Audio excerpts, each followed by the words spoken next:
So here we are, day 2, going to the operation of taking the engine out. I didn't get as far as I wanted to last night. It was just getting cold, and I spent like 2 hours trying to get the car even higher, like I said earlier. So far, as you can see, I got both of the wheels off, and I have them over here, and also got the entire exhaust off as well. I decided that I was gonna pull the engine from the bottom, but now I'm deciding to actually pull it from the top, just because I don't think I can get it high enough. And then also underneath, there are some transmission cooling lines that I really didn't want to have to cut. So let me show you real quick. So this is the transmission cooling line right here for the automatic transmission, and they run right here. So here they are right here. So you could I disconnected the bracket, but I don't have a tool to disconnect it from here and pull them all out, so that the cradle can come all the way down. So I'm just gonna pull it from the top, but I'm gonna lower the cradle a little bit. So, but I got all the electrical connections undone, including the starter. The electrical connections here on this other side as well. However, there is one wiring harness, this one right here, that continues to roll to the front. That goes to the front, probably like for the fans and stuff like that. So I'm gonna pull it from the top. So right now I'm going to focus on disconnecting the AC line, lower the car, then I'm gonna remove the hood, remove the radiator, remove the fans, and also take off the upper control arm here on both sides, and also the shock top part, so that I can lower the cradle just a little bit. Thinking about it, I might not have to. Might be enough play to where I can lower it without disconnecting it. But I think I'm gonna go and disconnect just to make it sure, because I think that's what someone else did. But yeah, anyway, so my goal is today is to have the either engine pulled, or at the point where all I gotta do is just yank it, but everything else is done. So wish me luck. Alright everyone, we made quite a bit of progress since last time I checked in. So I lowered the car. It's not on wood anymore on either 4 of them, and I believe the jack can get it without any wood assisted. I've also removed the hood, as you can see, but I've also taken out the radiator and fan, and I've also disconnected the upper control arms for both sides. I haven't done a shock yet because I don't know if I could do it from the bottom, which is like two bolts. One's right here, another one on the other side. Yeah, that one. Because it's easier to just do it from the bottom, but everyone says they're doing it from the top, which is up in there. And I just found out the guy who had this prior upgraded the shocks with some performance ones that are adjustable. So I haven't decided yet if I'm going to try to just disconnect from the bottom and try to lower the cradle with that disconnected. So I've also loosened up.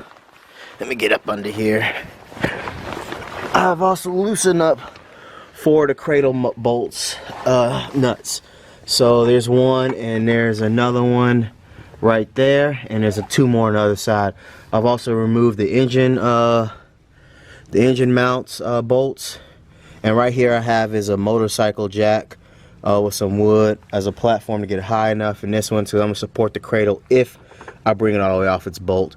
So I haven't decided how far I need to really bring it down, but the objective is lower the cradle a little bit, attach engine hoist here to the valley, to the intake valley, and pull the engine forward and lift it out from here without having to remove the steering rack, because I just don't feel like dealing with that and messing with the steering column shaft and all that stuff. So the next thing I'm going to do is I'm going to remove the plate that's guarding the torque tube. So this plate right there, right here, it's got like 1,000 bolts on it going all the way down to the back. So I'm going to remove that next, which would be pretty simple. So after I remove that, the car is just about ready to try to figure out how to pull it the best. lowering the cradle and pulling it out, and I think that's about it. Anyway, let's see how far we get.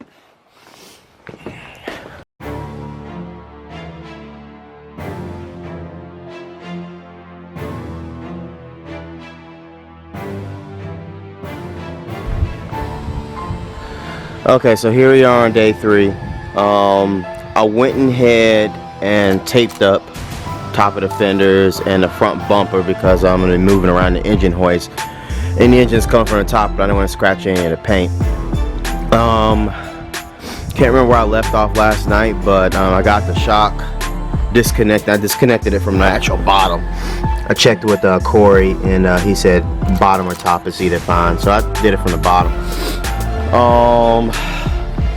Lowered the car about, about 2 more inches. As you can see, the front is a little bit lower than the back. I just tried to get a little bit lower for because I got to pull the engine up and over now.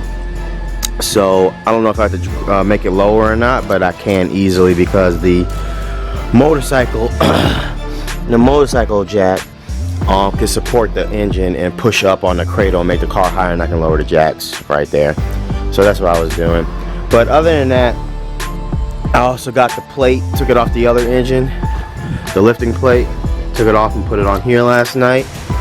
And I am just about ready to pull it actually. So all the transmission bolts are undone as well, torque tube bolts and everything else. So I just need to take all the 4 nuts out of the cradle, or bolts out of the cradle, lower down some more while I pull up on the engine. So, but however, my neighbor had my engine hoist for about 2 months, and he lost some pieces. So he lost the pin that would hold the actual arm in that's down there. I can replace it with a bolt, but he said he's gonna get one by the time I do this today. Also, he said that a lot of fluid leaked out, so he's got to get some more fluid, and I don't know what else he's missing, but I think that's it. But and this thing is a little wobbly. Maybe I'll tighten up some bolts on it and see, make it seem like it can get back new. It's kind of what happens when you lend your stuff out for a long period of time. You don't know what's gonna happen to it. But anyway, yep, about to go ahead and get started. He's actually gonna come by and help me on it, help me pull it. So yeah, enjoy.